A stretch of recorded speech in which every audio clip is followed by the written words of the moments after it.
Foi et astuces spirituelles, ce samedi, on parle du sens et de la portée des rituels en ésotérisme et de la spiritualité endogène. Pour en parler ce samedi, je suis avec Sa Majesté Dioma Mousso. Bonjour à vous. Bonjour, Monsieur Cadet. Merci d'avoir accepté l'invitation. C'est à moi de vous remercier, de remercier tous les téléspectateurs de Esaïe TV qui ont eu souvent l'envie de m'écouter. Alors, on veut parler du sens et de la portée des rituels en ésotérisme. D'entrée de jeu, c'est quoi l'ésotérisme?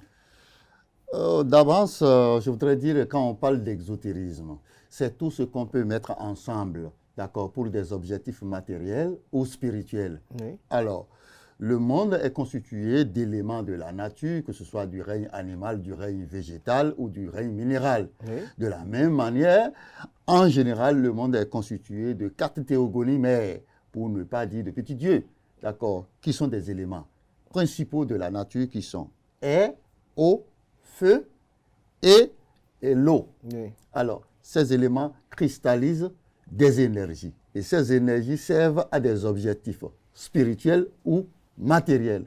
Alors, on parle d'exotérisme, de toute forme d'énergie qu'on peut faire cristalliser provenant de la jonction, de la mise ensemble de ces 4 éléments de la nature ou des 4 éléments, que ce soit des 3 autres éléments du règne animal, du règne végétal ou du règne minéral. Lorsque nous parlons, par exemple, du beau, alors le beau, qui n'est rien d'autre que la manipulation de la vertu des éléments de la nature mis ensemble. Et quand il s'agit de ces éléments de la nature mis ensemble, il s'agit des éléments de la nature provenant du règne animal, du règne végétal ou du règne minéral. Alors, ces éléments mis ensemble, ça peut être un seul des éléments qui cristallise une énergie vecteur, et cette énergie vecteur n'est rien d'autre que un esprit somatique. Je viendrai à la thématique somatique. Ça peut être 2 éléments, ça peut être du règne minéral ou du règne végétal, ou comme ça peut être des 3 règnes. D'accord? Ça, c'est le beau, ça. Donc, le beau est nécessairement composé du règne animal, du règne végétal et du règne minéral. Ça peut être un seul, ça peut être 2, ça peut être la combinaison des 3, et cela va cristalliser une forme d'énergie pour des objectifs matériels ou financiers. Bon, il y a des variantes où on peut parler de humbo. Alors, humbo pour dire le type de beau qui prend du sang. Alors, laissons cela. Lorsque nous revenons au niveau du vaudou, alors le vaudou, ce n'est rien d'autre que la mise ensemble des 4 théogonies mères, air, eau, feu et comment on appelle terre.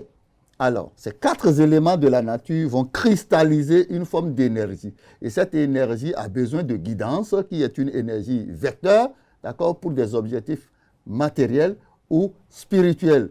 Alors, ça met déjà une différence entre ce que nous appelons vaudou ou beau. Mais quoi qu'on dise, c'est l'autel du vaudou, ce n'est pas le vaudou en réalité. Il y a une différence entre le vaudou et le beau.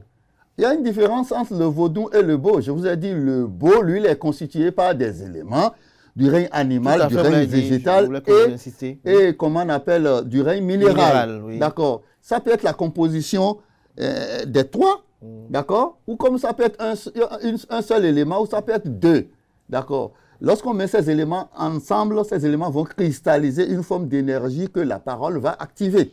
Ça, c'est le beau, ça. Mais le vaudou, lui, il est constitué d'abord par 4 théogonies mères, pour ne pas dire les 4 principaux éléments de la nature. Ça, c'est l'autel du vaudou.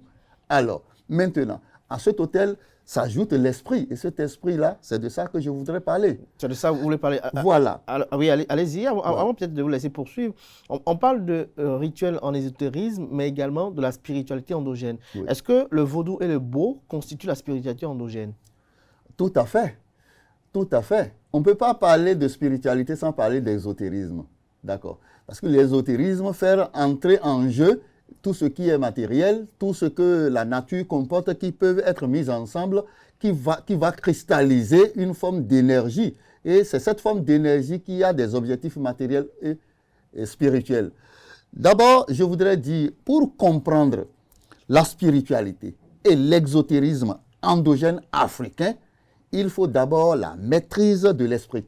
Et la maîtrise de l'esprit est fondamentale parce que l'esprit est le vecteur, est le fil conducteur de la spiritualité, un peu comme dans la physique quantique ou dans la mécanique quantique.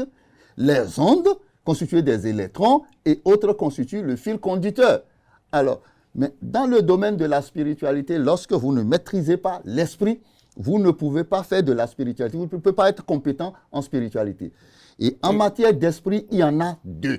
C'est-à-dire, il y a deux genres d'esprit. Le monde est binaire. Il y a les esprits qui sont mâles et des esprits qui sont femelles. Un peu comme dans la vie, le monde est binaire. La dualité. Il y a dualité. Il y a le plus et le moins. Et quand on vient dans la classification des esprits, il y a le mâle et la femelle. Les esprits... Il y a les bons et les méchants aussi. Non, n'allons pas dans les bons ou les mauvais ou quoi que ce soit. Reconnaissons qu'il y a des esprits mâles et des esprits femelles. Qu'est-ce que nous appelons esprit mâle?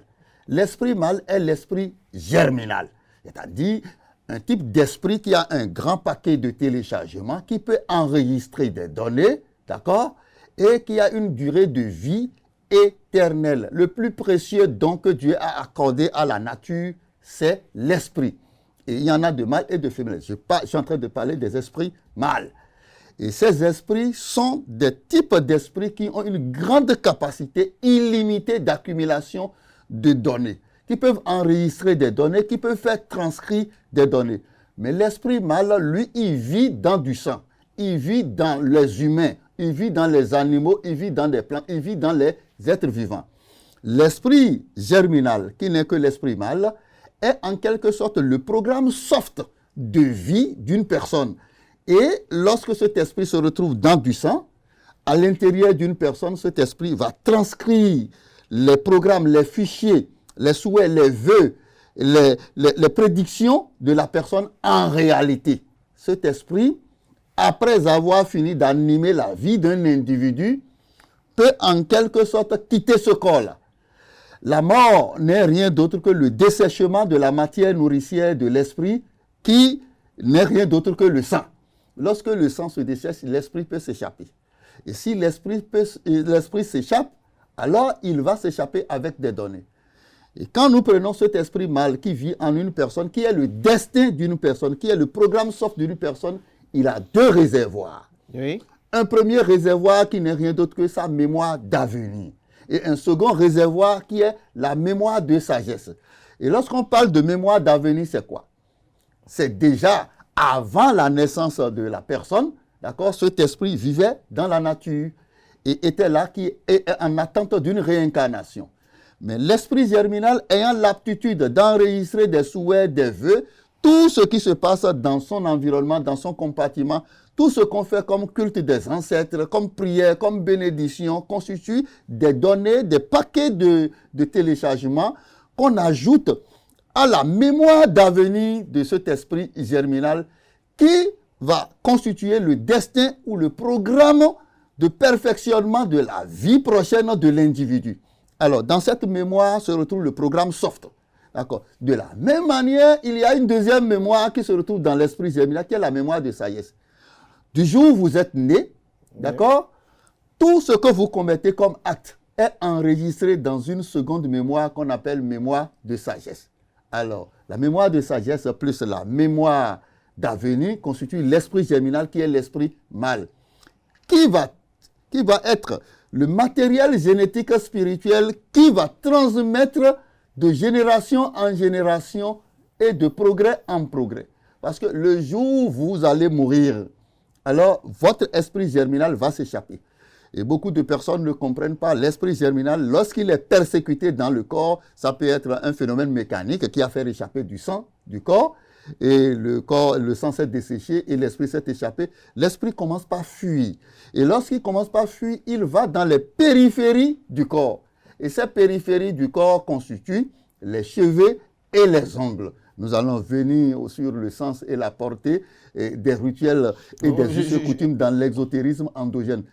C'est ce type d'esprit que nous appelons esprit germinal qui va garder le matériel génétique spirituel d'une génération à une autre, de telle enseigne que les générations à venir seront plus perfectionnées, seront plus intelligente que les générations passées. Et les humains d'aujourd'hui sont libres de composer ou de formaliser ou de déterminer les humains de demain, leurs aptitudes, leurs compétences. De telle enseigne que même si tout le monde arrive à disparaître et une génération spontanée vient, cette génération spontanée ne retournerait pas en arrière parce que le matériel génétique des humains, des vivants, existe dans la nature. Et ce matériel génétique est différent du matériel génétique qu'on voit dans le microscope, mais c'est du matériel génétique spirituel. Je vais m'en arrêter là pour l'esprit mâle, qui est l'esprit germinal. On parle de germinal parce que c'est des esprits gamètes. Des esprits qui peuvent donner naissance à d'autres vies. D'accord. Germinal parce que ça gère la vie végétative de l'individu.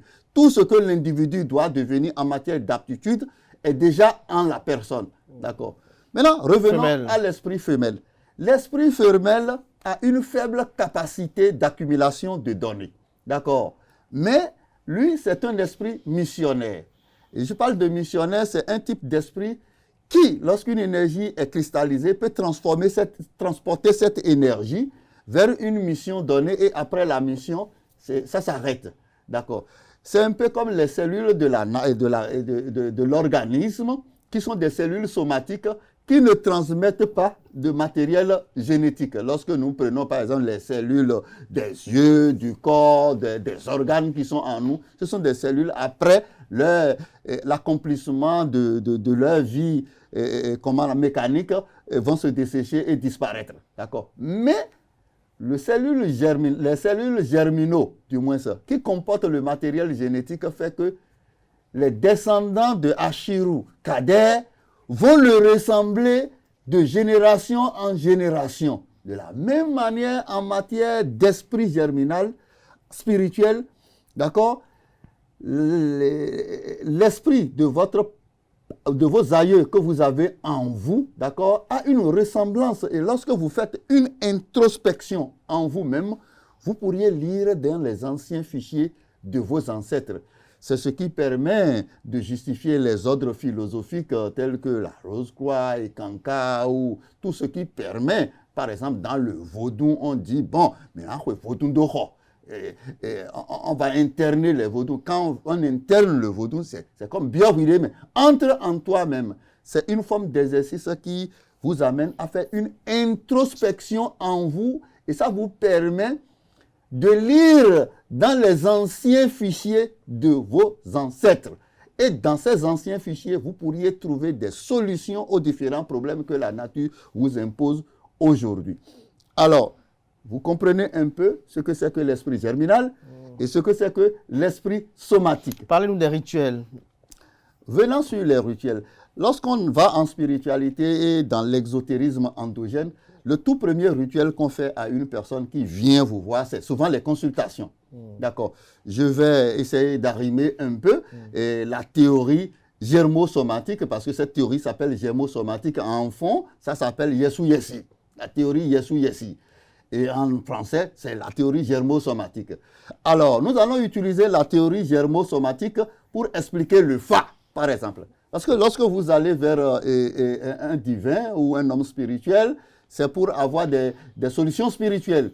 Alors, la première des choses, c'est la consultation. Alors, quand je prends le cas du Fa, d'accord, le Fa, c'est une forme d'oracle, d'accord, que nous utilisons pour chercher à connaître un peu le passé, le présent et le futur. C'est pour dire d'abord que Dieu, le plus précieux don que Dieu a offert à la nature, je vous l'avais dit, c'est l'esprit, qui est le fil conducteur de la vie spirituelle et de toute forme d'exotérisme. Alors, Dieu est oraculaire. Dieu s'exprime à travers l'oracle. Alors, mais avant d'être oraculaire, Dieu est d'abord spirituel. D'accord? C'est les esprits qui influencent l'oracle. Lorsque nous prenons par exemple l'instrument d'oracle que nous appelons Okpele ou bien Kpele, qui est le chapelet du Fa. Là.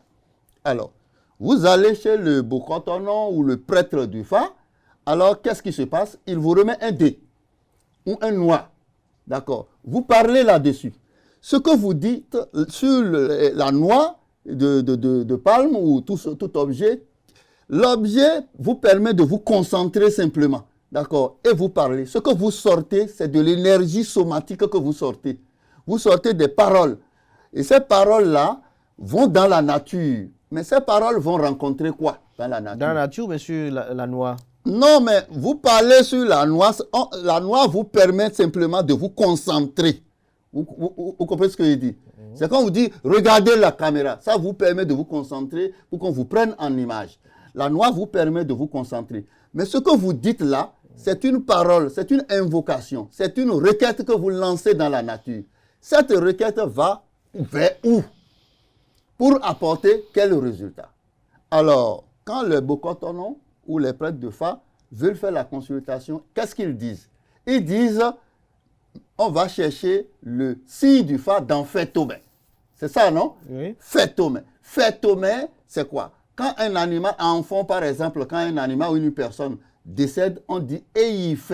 Fetomé, c'est le village des morts. D'accord? Et ce n'est pas des morts physiques. C'est-à-dire, dans la nature se retrouvent des esprits germinaux. Et ces esprits germinaux comportent quoi?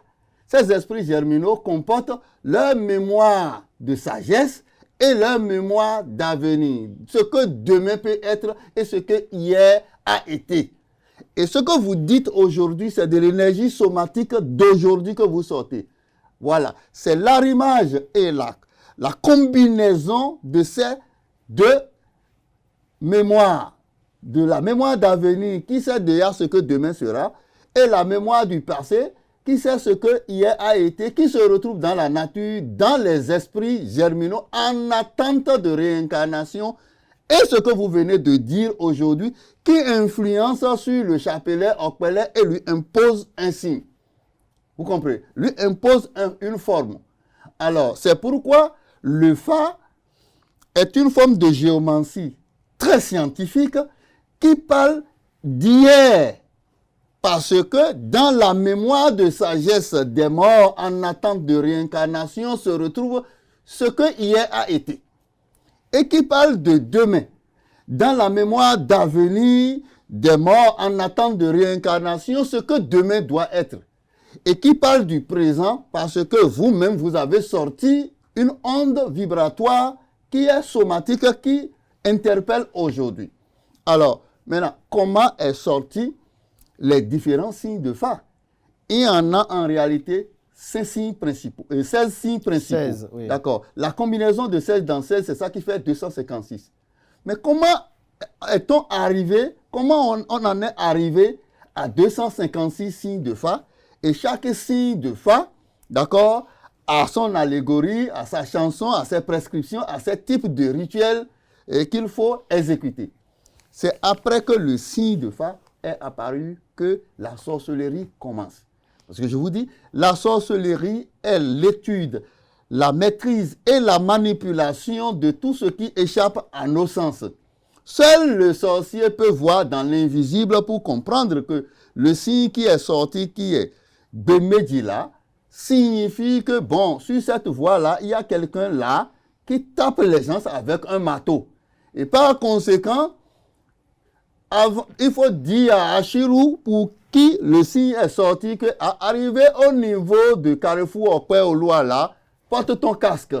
Et le fait de lui dire porte ton casque, c'est déjà ce que nous appelons rituel. Arriver au niveau, comment on appelle, du feu tricolore, attention, c'est le rouge, tu t'arrêtes. C'est le vert, tu t'arrêtes. C'est dans l'invisible que les maîtres sorciers, d'accord, ont deviné, ont vu. Parce que nous allons venir sur des émissions sur la sorcellerie, parce que la théorie germosomatique vous permet d'expliquer tout ce qui se retrouve dans notre endogénéité, dans notre spiritualité, en rapport à cela. Et lorsque vous ne maîtrisez pas la théorie Yesu-Yessi ou la théorie germosomatique, vous ne pouvez pas comprendre la spiritualité et l'exotérisme endogène. Vous allez toujours prendre les choses comme de la superstition. Mais nos ancêtres, nos aïeux n'ont pas fait de la superstition. C'est une science réelle. Le reste, il faut aller à l'herméneutique de notre culture. Et ça nous permet de comprendre aujourd'hui que la théorie germosomatique n'est pas du hasard. Alors, les gens ont inventé la cellule depuis et qu'elle est constituée de noyaux, de cytoplasme et de membranes. Mais c'est plus tard qu'on a découvert l'existence de l'appareil de Golgi et des mitochondries. Donc, ce que nous sommes en train de dire, ce n'est pas une invention. C'est des choses qui existaient déjà. Alors, le Fa, vous comprenez pourquoi le Fa parle d'hier, de demain et d'aujourd'hui. Donc, c'est ça le sens et la portée, en réalité, du rituel du Fa, de telle enseigne que quand le prêtre du Fa, d'accord, qui doit apprendre les allégories, les prescriptions, il doit connaître ça par sur cœur, les au bout des doigts. 256 signes du Fa.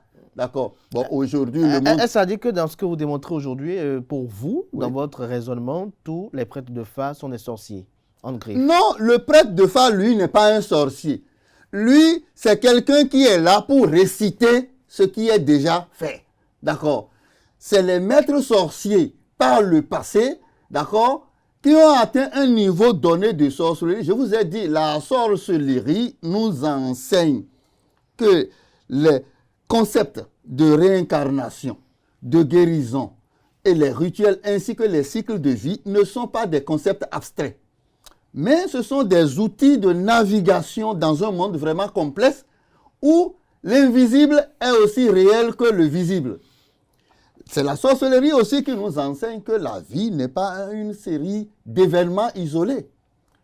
Nos actes, nos pensées, nos intentions ont des répercussions. Mais la vie est un réseau d'interconnexion, de telle enseigne que tout ce que nous faisons s'explique en réalité par l'esprit. Quand vous interrogez la culture occidentale, tout ce que les gens ont inventé, ils vont vous l'expliquer à l'échelle atomique. Ils vont vous l'expliquer par les électrons et tout. De la même manière, nos ancêtres n'ont pas fait de la superstition. Je pense, quand j'ai fini de parler du Fa, je veux peut-être parler... un autre rituel. Je veux parler d'un autre rituel. Oui, de quel rituel? Et tout ce qui est déité, qui ont une divinité, qui émettent une forme d'énergie qui hante les gens. On peut dire Sakpata, Ogu, Revioso, Dan, tout ce que nous voyons comme des divinités que les gens utilisent, que les gens pratiquent, et les gens adorent. Alors, tout ça, c'est de l'énergie somatique. C'est une forme d'énergie qui vient hanter des gens, qui vient en quelque sorte chercher une harmonie avec les gens. Alors, je voudrais revenir à l'explication pour la rimer, du moins à la théorie germosomatique. Oui, allez-y. Prenons l'esprit germinal d'un individu, c'est-à-dire son programme de vie, l'homme qui se retrouve présent dans sa vie. Caricaturons-le par un chien qui est dans une cage. C'est l'énergie ou l'esprit germinal qui est dans la cage comme ça. Maintenant, prenons une poule qui est comme un animal qui s'approche de la cage du chien. C'est de l'énergie somatique. D'accord. La poule représente toutes les formes de divinité. Excusez-moi. Oui. Toutes les formes de divinité que je viens de citer. Il n'y a pas d'exception. La poule. Ogu, Revioso, Dan, Mami, et esprit de femme de nuit ou de paresse ou toute forme d'esprit que nous voulons. La poule représente tout ça. La poule représente tout ça. Mais qu'est-ce que vous allez constater? Quand la poule s'approche de la cage du chien, le chien commence par grogner.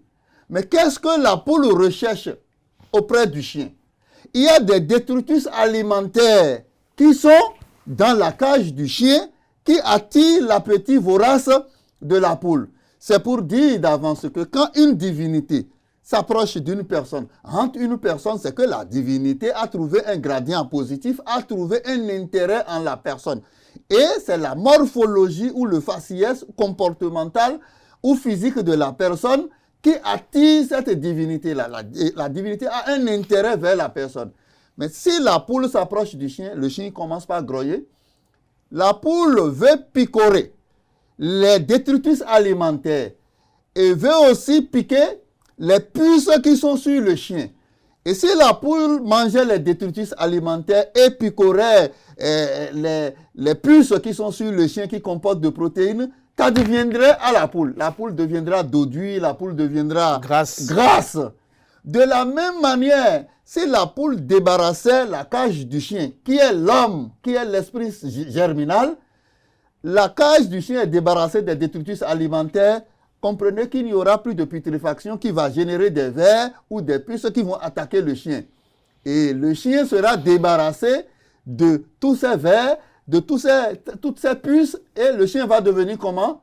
Le chien va devenir dodu parce que, laissant le chien victime de la putréfaction, des détritus alimentaires qui pourraient servir à la poule, laissant ces détritus générer des vers ou des puces qui vont s'attaquer au chien, va rendre le chien chétif. Maintenant, venons aux divinités et à la personne.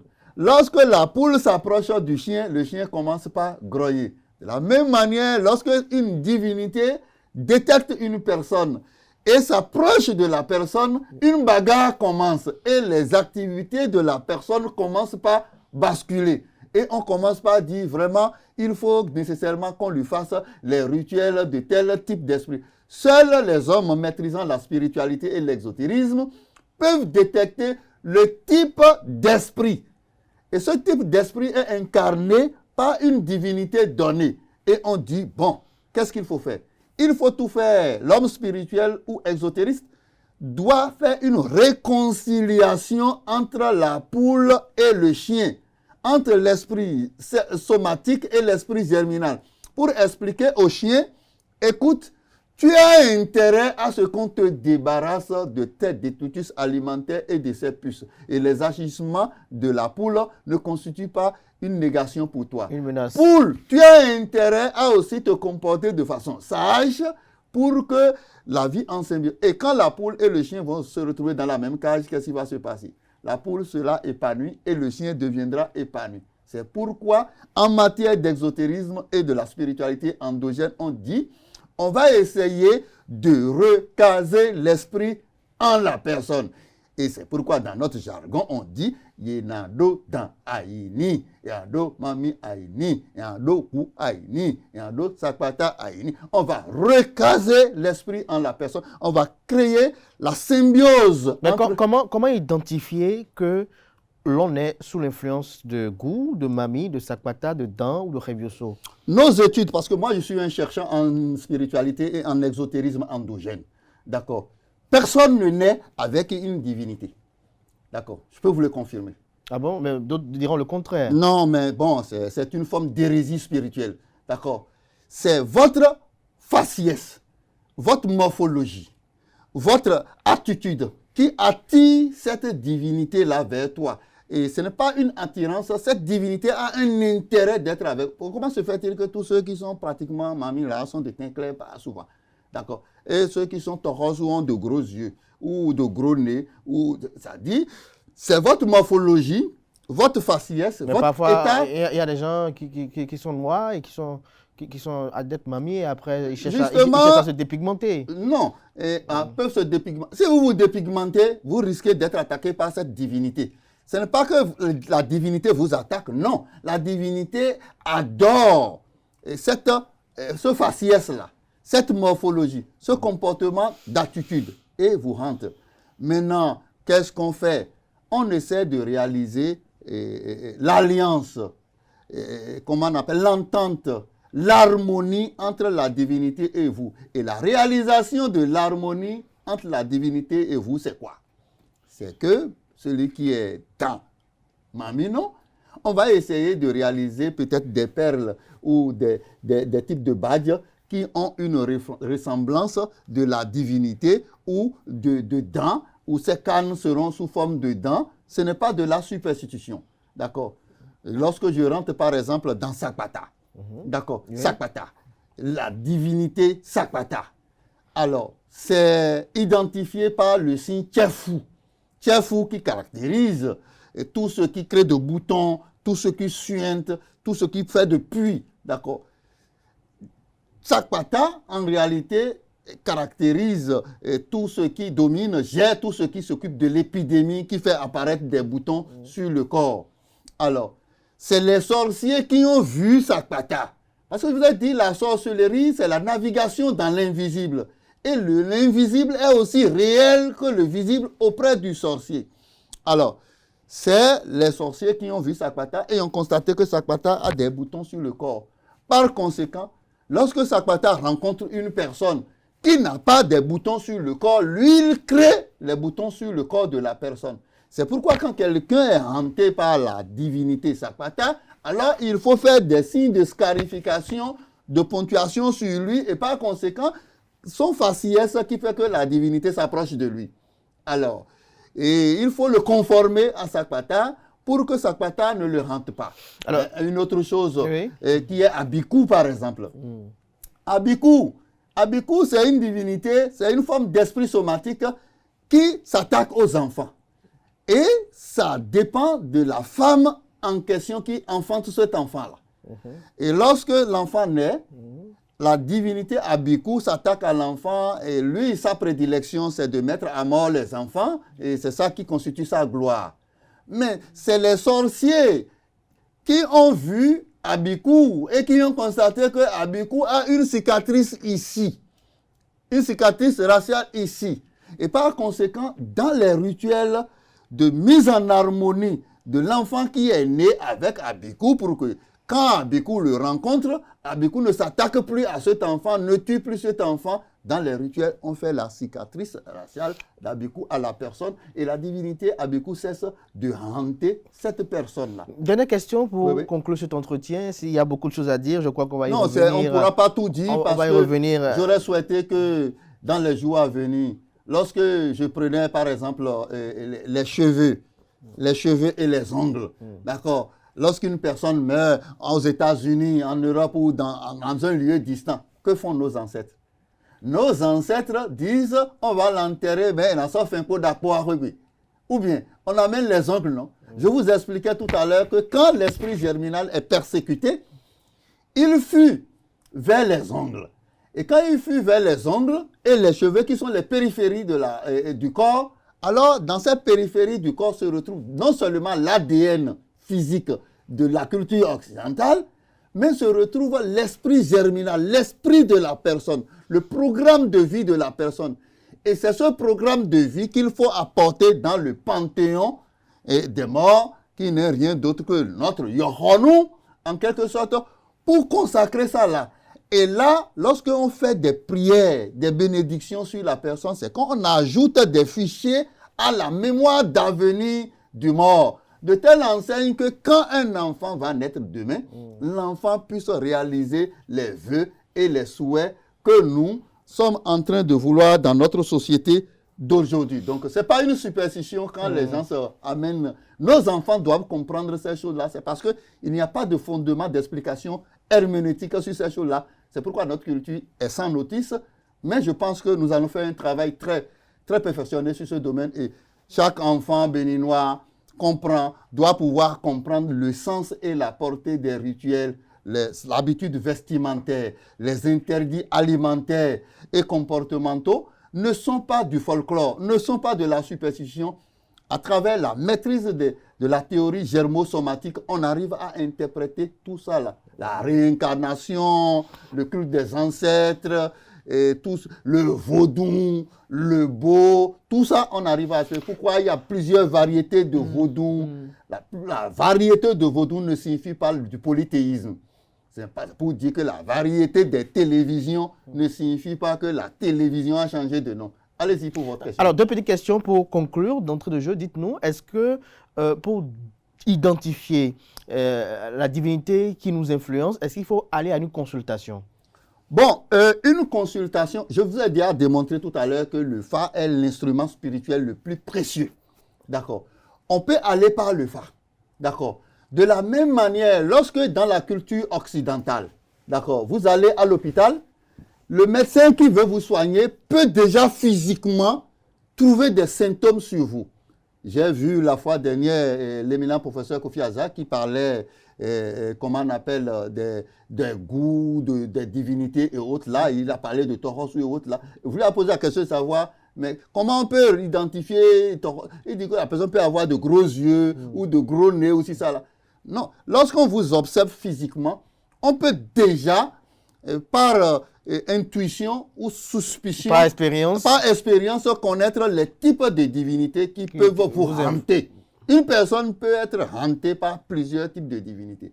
Mais comme aussi dans des consultations, les morts à travers la mémoire d'avenir et la mémoire de sagesse et l'esprit somatique que vous venez de mettre, de l'esprit de celui qui parle, peuvent orienter à dire que celui-là, il va mettre au monde un albinos et demain, ça sera un albinos. Dernière question, puisque vous avez parlé d'interdits vestimentaires et également d'interdits alimentaires, vous allez nous expliquer très rapidement le mécanisme. Pourquoi il est proscrit souvent sur beaucoup de signes de phare de ne pas porter du noir, de ne pas porter du rouge, et pourquoi il est interdit de manger du gombo et de la viande de porc, pour ne s'arrêter qu'à cela?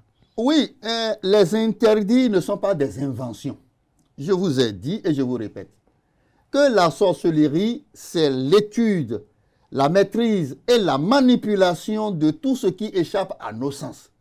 C'est le signe de phare qui ont sorti toutes les formes d'allégories, de soins, de pratiques. Comment on peut expliquer ça? Ne pas porter du rouge, ne pas porter du noir, ne pas prendre du gombo, ne pas manger la viande de porc ou peut-être certains types de poissons par exemple. Comment on explique ça? Pourquoi on proscrit à un individu à sa naissance de ne pas porter du noir? C'est aussi simple. Je reviens à l'allégorie du chien et de la poule. Alors, la morphologie ou le faciès ou ce qui se retrouve sur le chien fait que, par exemple, la poule doit s'approcher de lui pour le débarrasser, pour l'aider pour son épanouissement et son progrès. D'accord? Mais s'il est noir... Mais à l'intérieur de la cage de la poule, du chien du moins, se trouve quelque chose que la poule déteste. Je ne sais pas, qu'est-ce que je peux choisir? Qu'est-ce que vous voyez selon vous la poule déteste? Un serpent? Bon, se trouve un serpent. Alors, si ça se trouve un serpent, on va demander au chien qui est l'homme que nous voulons soigner, monsieur, ne te mets pas dans des tenues qui ont des traces et couleurs de serpent. Parce que si tu te mets dans cette tenue-là, ton sauveur qui est cette divinité qui peut venir te débarrasser de cet art, de ces insuffisances, de ces imperfections pour que ta vie soit épanouie, ne va pas s'approcher de toi. Et s'il ne s'approche pas de toi, tu vas développer des puces, tu vas développer des vers qui vont rendre ta vie chétive, miséreuse. Donc, il y en a de même aussi pour les interdits alimentaires. Mais de la même manière, les interdits alimentaires, je vous ai dit, les maîtres sorciers ont déjà établi tous les signes de phare. Le phare n'a pas d'invention. Oui, mais pour les interdits alimentaires... Un prêtre de phare est un récitateur, point. Et l'essentiel, c'est qu'il soit un bon récitateur, un exécutant de ce qui est déjà préétabli par les maîtres sorciers. Et les sorciers d'aujourd'hui, d'accord, vous savez, la sorcellerie, en réalité, c'est l'aptitude que certaines personnes ont à sortir leur esprit germinal de leur corps pour aller faire une prospection. On va y revenir à un de ces quatre. Mais... Donc, c'est les sorciers qui peuvent savoir. Après, Dieu sur terre, c'est les sorciers. Quand vous avez affaire à un sorcier, sachez que vous avez affaire à Dieu, en quelque sorte, sur terre. Dieu en miniature. Non, quand vous dites en miniature, c'est Dieu qui a doté la nature des esprits. Et je vous ai dit que le plus précieux on ne peut pas comparer un sorcier à un Dieu. Non, mais attends, la sorcellerie est une invention de Dieu et elle est utile pour la nature. Donc elle est incomparable à Dieu. Un peu comme les maguillards sont utiles pour les murs ou la nature pour nous débarrasser des cafards ou des insectes nuisibles. Donc la sorcellerie est aussi là pour réaliser l'écosystème humain. Comme dans la forêt, il y a les lions et les hyènes pour réaliser l'écosystème animal. D'accord, donc la sorcellerie, nous n'allons pas prendre la sorcellerie sur l'aspect négatif, mais la sorcellerie est une science qui permet d'innover, d'inventer, et je le disais dans une de mes émissions, qu'après le baccalauréat, tous les enfants, en principe, doivent avoir la sorcellerie. Et si vous n'avez pas la sorcellerie, vous ne pouvez pas faire l'invention. Vous ne pouvez pas aller au-delà des prérequis que vous avez eus à l'université. Parce qu'à l'université, on vous donne du savoir. Et quand on vous recrute quelque part, vous rendez ce savoir-là. Mais les meilleurs et les innovateurs de la vie iront au-delà de ce savoir parce que feront d'introspection en eux-mêmes pour lire dans la mémoire. C'est ce qui fait qu'il y a des gens, par exemple, qui n'ont jamais mis pied en France, mais ils vont vous décrire des lieux en France, ils vont vous raconter des choses et vous allez vous dire, mais est-ce qu'il est allé une fois en France? Non. C'est celui qui avait porté son esprit germinal par le passé, qui avait déjà fait ces voyages-là. Et lui, il a la possibilité de lire dans l'inépuisable source de richesse qui est la mémoire de sagesse de l'esprit germinal pour lire dans beaucoup de choses et s'appuyer sur ces choses pour gérer le présent et projeter même l'avenir. Et le phare lui permet, un peu comme le phare d'une voiture, d'aller de façon certaine et assurée et réussir sa vie. Merci Voilà à vous, ce que je peux dire. Sa Majesté Diomaye Mousso. L'heure ne peut pas nous suffire. Exactement, parce qu'il y a beaucoup de choses, il y a beaucoup de compartiments. C'est dense ce que je suis en train On va y d'expliquer. revenir, on va y Pas revenir. compartiment, on prendra compartiment exactement, par compartiment exactement, pour expliquer. Pour mieux permettre à nos amis pour que les internautes gens de mieux comprennent, comprendre. par exemple, que si nos ancêtres sont en train de dire que oui, celui qui est mort par accident, il faut le rappeler à la maison, celui qui est mort par noyade, pourquoi? Nous allons venir sur tout ce qui est esprit, tout ce qui est saint, la réincarnation, et tout ce qui a rapport avec notre culture. Il faut nécessairement maîtriser la théorie germosomatique. Merci à vous, Sa Majesté Diomaye Mousso. Je rappelle que vous êtes chercheur en spiritualité endogène et en ésotérisme. C'était Foi et astuces spirituelles de ce samedi. On a un peu extrapolé un peu. On passe à présent à la tribune virale de ce samedi.